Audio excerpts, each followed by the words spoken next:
RTO વાળાને બોલાવો ને, કોઈ એક જણા બોલાવો તમારે જે રિસ્પોન્સિબલ ઓફિસર હોય આગળ. Please, જરા મારે ચર્ચા કરવી છે. please, you are please, my lord. Preventing me My lords, I cannot, my lords. શું ચાલે છે તમારા આરટીઓમાં? તમારે ટ્રાન્સફર વ્હીકલ કરવા આવે, કેટલા ટાઈમે તમે ટ્રાન્સફર કરો છો વ્હીકલ? ઓનરશિપ ઓનલાઈન કરે કોઈ એપ્લિકેશન? 6 મહિના સુધી તમે ટ્રાન્સફર નથી કરતા? તમને ખબર છે મોટર વ્હીકલ એક્ટમાં પ્રોવિઝન શું છે? ઓનર કોણ ગણાય? જેના નામે વ્હીકલ હોય એ ગણાય. આજ કોઈ માણસ વેચી દે પછી શું? તમે 6 મહિના સુધી ટ્રાન્સફર ન કરો ત્યાં સુધીમાં એક્સિડન્ટ થાય તો હુ ઇઝ રિસ્પોન્સિબલ? આરટીઓ. કેમ તમારે એટલે એમાં એજન્ટને રાખે અને તો જ થાય કામ, એવું છે તમારે? કેમ પબ્લિકને તકલીફ કેમ પડે છે? સેમ ડે તમારે ઓનલાઈન હોય છે, ઓનલાઈન અપડેટ કરો છો. 6 મહિના સુધી ટ્રાન્સફર નથી થતા તમારા વ્હીકલ. સપોઝ હસબન્ડ કોઈ ગુજરી જાય અને એના સન એમ કે મારા નામે ટ્રાન્સફર કરી દો વ્હીકલ, તો તમે શું ઇન્સિસ્ટ કરો છો કે વાઇફના નામે થશે, સનના નામે નહીં થાય? ક્યાંથી આ રૂલ કાઢો છો તમે? પબ્લિકને હેરાન કરવાના, હેરાન થાય એટલે એજન્ટને પકડે, એજન્ટ તમને કઈ લાભ કરી આપે પછી જ તમે કરો છો. બધું કહેવાનું જ ઓનલાઈન છે.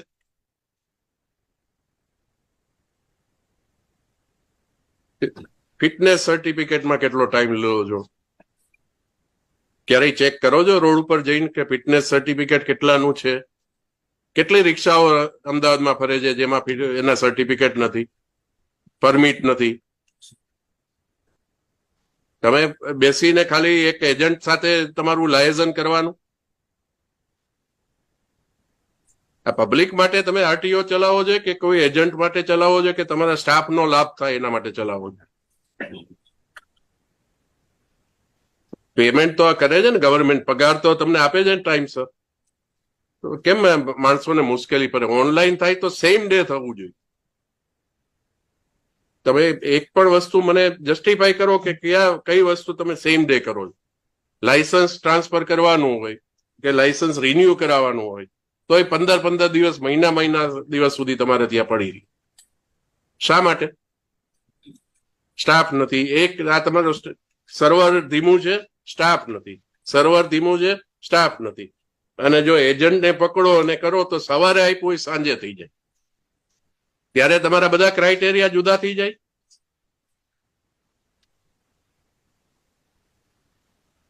તમારે સુધારો કરવાનો હોય તો નહીતર અમારા ઓર્ડર, અમને આમાં ઓર્ડરમાં અમે લખવાના જ છીએ. આ તો બધું ચાલે જ નહીં. એકદમ અંધેર તંત્ર છે. તો તમને એવું છે કે પબ્લિકને જેટલા હેરાન કરો એટલા પૈસા, જે ડિપાર્ટમેન્ટને સત્તા આપી છે એને હેરાન કરો એટલા પૈસા વધારે આપણને મળે. ગવર્મેન્ટને નહીં, જે કામ કરતા હોય એનો લાભ વ્યક્તિગત તમે જુઓ. Otherwise there is no purpose. તમારી પાસે કામ આવે તો સવારે આવે તો સાંજે કેમ ન થઈ જાય? બીજા દિવસે એક રિઝનેબલ ટાઈમ 24 કલાક, 48 કલાક. 6 મહિના તમને, મારી પાસે દાખલો છે, મારા નજીકના સગાનો દાખલો છે. 6 મહિના સુધી એમનું એક્સેસ જેવું વ્હીકલ ટ્રાન્સફર નથી કરતા.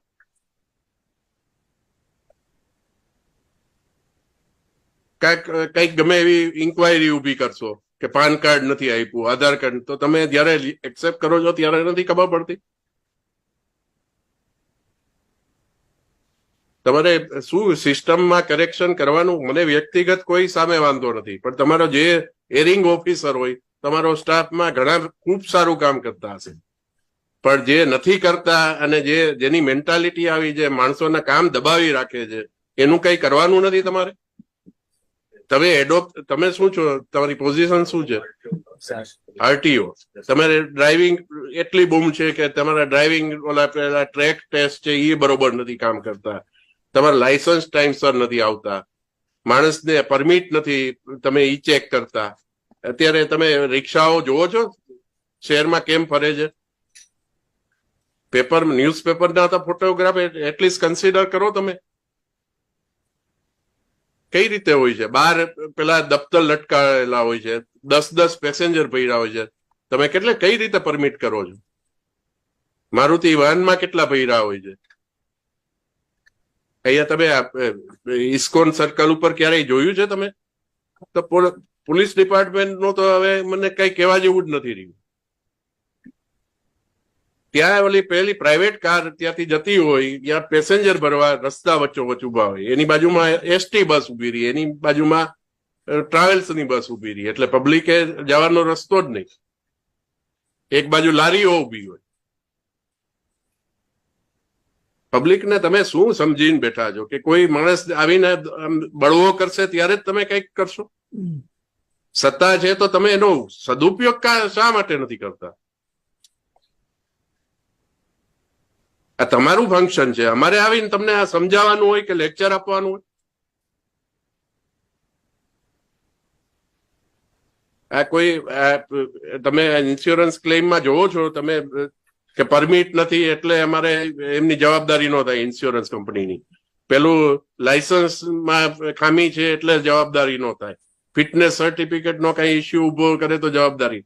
તો આ જે માણસોના જીવ છે એની કઈ કિંમત જ નથી. સરકારની જવાબદારી શું? રાજ્ય સરકારની જવાબદારી તો કઈ હોય ને. તમે રાજ્ય સરકારનું જ અંગ છો ને, અને આપણે પબ્લિક સર્વન્ટ છીએ, પબ્લિકની સેવા કરવાની. તમે આંકડાઓ આપે રાખો છો કે અમે આટલા કેસ કર્યા, આટલું આમ કર્યું, આ ડ્રાઈવ ચલાવી. ડ્રાઈવ શું કામ ચલાવવી પડે? આ તમારું 365 days નું કામ છે. કેમ કંટ્રોલ ન હોય, કોઈને ધાક ન હોય કે આજ માણસને ખોટું કરતા બીક ન લાગતી હોય? કારણ કે એમાં ખોટું કરાવો છો, એનો લાભ લ્યો છો અને ચાલવા દો છો. ઓલા સ્કૂલ વર્ધી એસોસિએશન વાળા એક ખાલી તમાશો કરે, તમારે એટલું જ જોતું હોય, એક નક્કી હોય, એક અન્ડરસ્ટેન્ડિંગ હોય, તમે કરશો એટલે અમે 1.5 મહિનો છૂટ આપશું, 2 મહિના છૂટ આપશું, પછી કઈ એક્શન જ નહીં લેવા. કારણ કે તમને બધાને એમાં ફાયદો થાય કોઈક ને કોઈક. અધરવાઇઝ શું રીઝન છે? તમારી ડ્યુટી છે, કેમ ડ્યુટી નથી કરતા?